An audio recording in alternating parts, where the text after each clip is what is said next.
Hey everyone, Joey Castle here. Figured I would do a deck profile for my Darklord Despia deck that I got 39th place with at YCS Columbus in the Genesis event. Had a ton of fun. Definitely some mistakes that I think could be alleviated going forward that I'll discuss when we get there. But you know what? I made day 2 and top 64 at my first ever YCS, and in a civilized country that would be a top, so I'm taking it. But getting into the deck profile, we have the two quote-unquote bricks of the Darklord deck, Morningstar and Tezcatlipoca. Yes, for anyone who's curious, that is how that's pronounced. Morningstar, obviously, you need to play it to be able to set up the board wipe with the first Darklord. And Tezcat, I really liked it just as, it's a name that can copy effects if you need to put it on field, but also it has the discard effect to be able to prevent destruction.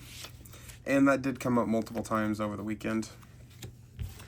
Next off, 3 copies of My Girl that did absolutely nothing wrong, Darklord Ixchel. Why is this card pointed? It absolutely should not be. The Exodia FTK isn't real. It can't hurt you. Let me have free Ixchel again, Konami. But Ixchel, along with the next card, Gogole, it's basically reverse Graceful Charity. You discard Ixchel and another Darklord to draw 2, and if you discard Gogole, then you get to search any card. Yep, and I mean, I guess we'll just get right into the Gogoles. One of the best cards in the deck. It literally never hit the board all weekend. It does have the token effect, but that does not matter in the slightest in Genesis because you can't make links. So all this is for discard fodder, just so that we can search literally any card in the Darklord archetype, as well as the Forbidden spell that we're playing, and we'll get to that later. Amdusk is a name that can copy effects. 9 times out of 10, it's just a level 6 that I can put on my opponent's board.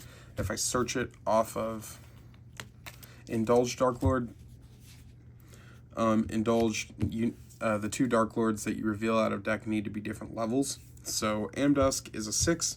So if I'm trying to search an Ixchel, then I give this to my opponent, put it on their side of the board, and then I get the Ixchel to my hand in order to get the draw 2. We'll just leave Indulged there. The 2 Jehudis.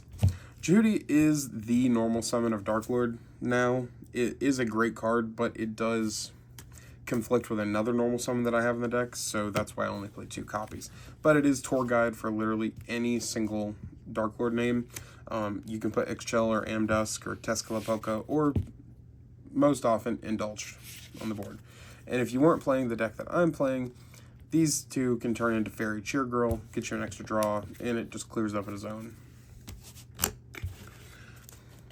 Next, we have playset of Banishment. This is reinforcement in the army for literally every single card in the archetype, or spells and traps included. Absolutely incredible, and the fact that you get to resolve it twice every single turn because you're copying its effect off of Evening Star or Ixchel or any of your names that copy. It's just so much card advantage on itself. Absolutely incredible card. Was setting it off of Evening Star most of the time, but if I hard drew it, then we had Contact. Just an extra name for the spells because Evening Star has to set a spell and a trap. It's Monster Reborn. Monster Reborn for any Darklord, just put it in a defense position. A lot of the times when I was going to this, it would be because I had an Ixchel in the graveyard, and I would use Contact to put the Ixchel back so that I had another copy effect on my opponent's turn. Now the card that everybody was so scared of all weekend, Darklord Dance. So many people were just terrified to let this card resolve. If they had any way of stopping it, they were trying to, and I don't think that was the correct way to do it, but hey, I'm not going to correct somebody while they're making a mistake. Dance, I mean, it's the fusion spell for Darklord. You get to just banish from literally anywhere, including your opponent's field if there's Darklords. I did play the Darklord mirror match, and that is where this card is crazy. But fusion spell that you can copy, obviously. Make Evening Star, make first Darklord, blow the board up, and swing for 9k.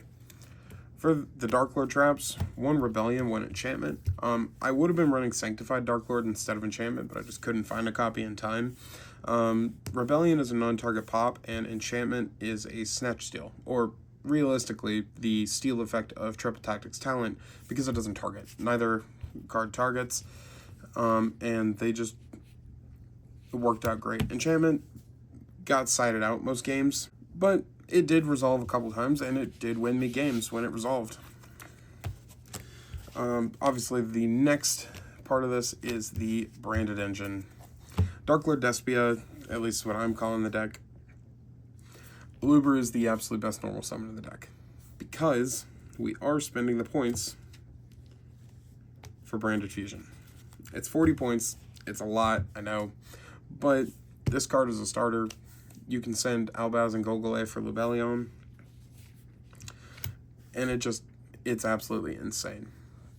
Anytime Albaz or branded fusion resolved, unless I was going into Monarch, basically, I won the game. It was insane. Cannot say enough good things about the branded fusion, and Aluber just searches branded fusion. So we had 2 of this, 2 Jehudi, just to make sure that we were evened up on our normal summons. Same with the 2 copies of Albaz. This, oddly enough, despite being a brick, I wish I played 3 of it. Because, my mistake, I did not respect Red Dragon Archfiend going into the tournament. The lists I saw looked really bad, and I just didn't think the deck was real. And I got my absolute teeth kicked in anytime I played against them. So the 3rd Albaz absolutely would have come up against RDA because obviously you can, when you're going against somebody who just makes a board of a ton of dragons, normal set Fallen of Albaz and then contact fuse the entire board for Albinatus. I was just praying so many times that it's like, please just let me see the Albaz on my top deck, and I didn't, and that is why I did not beat RDA once all weekend. It's on me more than anything, but what can you do? 1 Blazing Cartesia, it's 3 points, but this with the fusion deployments, if you open a Golgole and no way to get it to the graveyard, but you have you have a fusion deployment, Cartesia into Grand Guignol, send this in the Golgole. Now you have an ability to start your combo that way. We are running 1 Branded Banishment. This was the card that everybody had to read all weekend because apparently nobody that I played knew what it did, and that was hilarious to me. Branded Banishment, you target 1 Despia or 1 level 8 or higher fusion monster in your grave, summon it, and then you can super poly. People would work so hard to try to out the Darklord Evening Star because they were so terrified of me setting up the board wipe. So they would work super hard, put way too many resources into outing the Evening Star, and then I would flip Banishment, summon the Evening Star right back, fuse off a Grand Guignol on my field and something from their board to make a Dragos Tapelia, and I still had the board wipe on board. Very funny interaction, and it came up more times than I can count over 11 rounds. 3 copies of Branded Opening and the Branded Fusion. Obviously, you've already seen this card, but the Branded Opening, the amount of times that I went Branded Opening in the draw phase, discard a Golgole to search, to summon the Aluber, and then chain 1, chain 2 to search both Dance and Branded Fusion in my draw phase. This card is honestly the MVP of the weekend. Had I seen it more often, probably would have won more games. We have the 3 fusion deployment. I'm not going to lie, it does bug me that I don't have a matching set of this card, obviously with the alt art, but it's fusion deployment. I can get Albaz off of this, I can get Grand Guignol, or I can get Cartesia rather, by revealing Grand Guignol. Doubles up as a starter and a board breaker. Absolutely incredible card. I'd play it at 5 if they'd let me. Now, the insane card that I don't know why they printed it the way they did.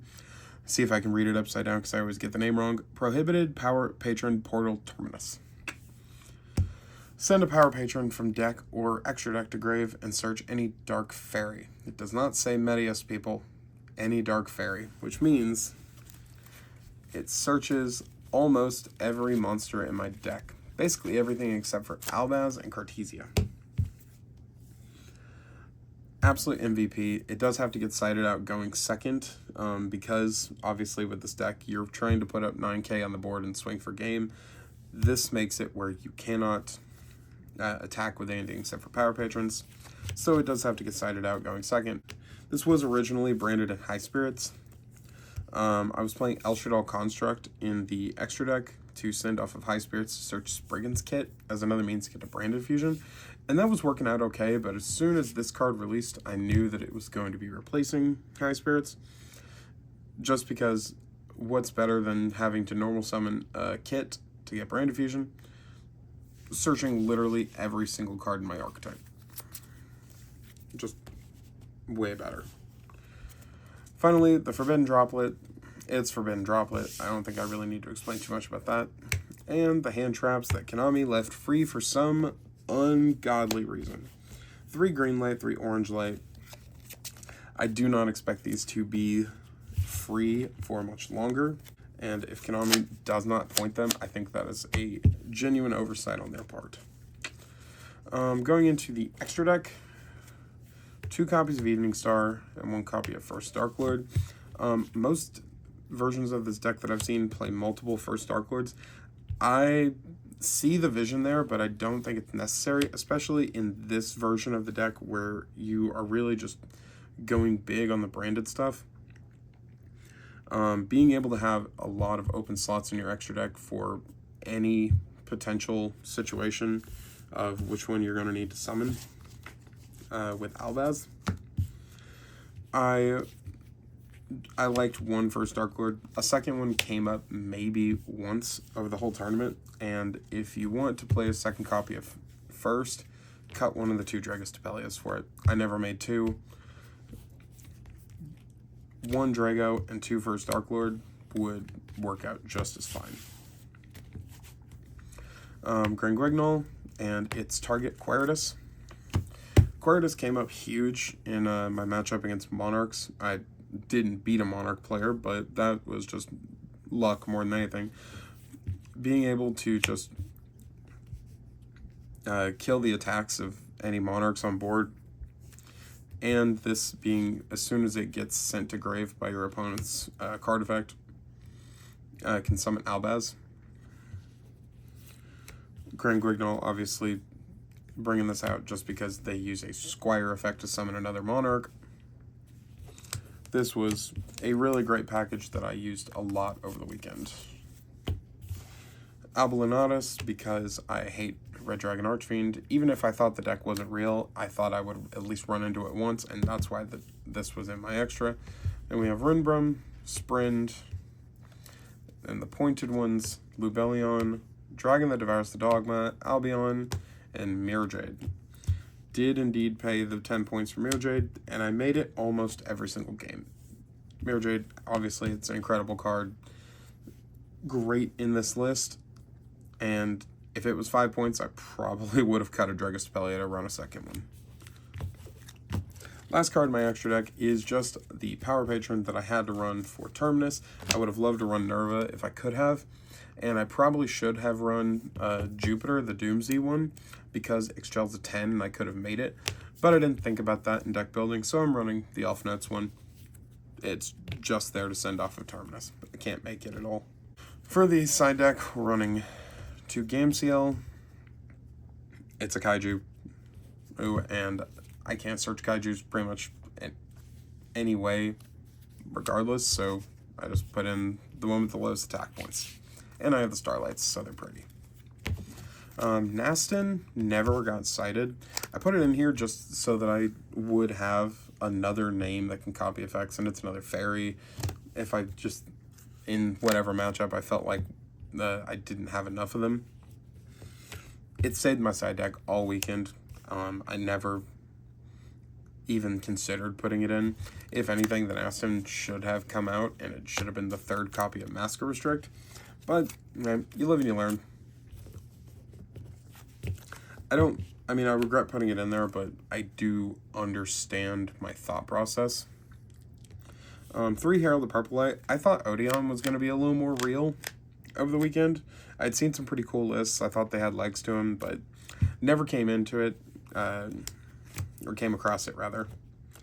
So the purple lights basically stayed in my deck, or stayed in my side deck. Never once brought them in. I did one time against, blanking on who. Oh, Exo Sister. I brought this in against Exo Sister for Vadis. Didn't draw it. I won that match anyway, but the purple lights, they were just more heralds. I was at 98 points building this deck, didn't really know what to do, so I just chucked in Keldo and Medora, and these were huge. Absolutely loved having them in there. Being able to chuck either of these off with a herald is psychic damage that just stresses your opponent out, because as soon as these two hit the graveyard, they're terrified to try to touch their graveyard for the rest of the turn. Worked out great, and really liked having them. Finally, I'll just show these all at once. 2 Twin Twisters, 3 copies of Non-Fusion Area, and Mask of Restrict. The Twisters were for if anyone else tried to use the Non-Fusion Area against me, or just any pesky back row that I needed to get rid of. Non-Fusion Area was really here, siding for first, because I am setting up so much damage on my first turn if I go uninterrupted that I can go and swing for lethal even if I have to flip this up, despite being a fusion deck myself. And I thought I was going to play more Darklord mirror matches. I only played one over the whole weekend, and obviously if this gets flipped up on you playing Darklord, you just pretty much can't play. Finally, the Mask of Restricts were there for Monarch. I, once again, eating my humble pie here, did not think Monarch was a real deck. All the lists I had seen post the most recent adjustment did not look good at all, and I just assumed that the deck was fake. But thought someone might play it, so I stuck the Mask of Restricts in here. Yeah, once again, got my teeth kicked in by Monarch. I just hadn't seen good lists, apparently. Would have loved to have a third one of this, because then maybe I would have drawn it against Monarch. But yeah, that about wraps it up. Appreciate anyone for watching this. Go ahead and like, comment, and subscribe if you would. And let me know if you'd like to see a combo guide on this deck. Thanks, guys. Take care.